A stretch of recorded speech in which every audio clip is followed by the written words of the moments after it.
A lot of people still use the CAPM, including me.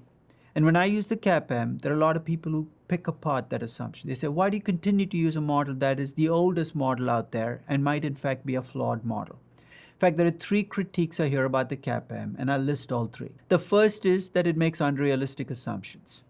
Does it? Absolutely. But that doesn't bother me, because I used to be an econ major in a previous lifetime, and I remember those models that made realistic assumptions that nobody could use. I'd much rather have a model with unrealistic assumptions that I can use, rather than one that makes realistic assumptions that nobody can use. The second critique I hear is my parameters might be wrong. My beta might be wrong. My risk-free rate might be wrong. My risk premium might be wrong. Absolutely true. But anytime you're estimating the future, you are going to be wrong. If you let that be the dividing line, you will never use a model.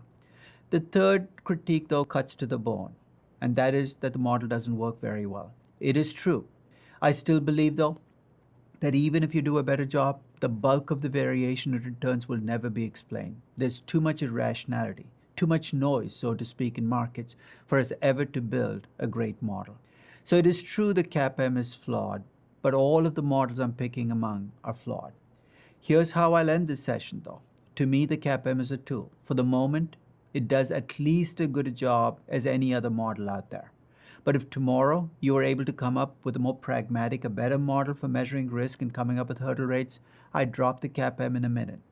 To me, the CAPM is a means to an end, a way to get to a hurdle rate. And if you don't like the CAPM, come up with a different way of estimating hurdle rates, but don't throw the baby out with the bathwater.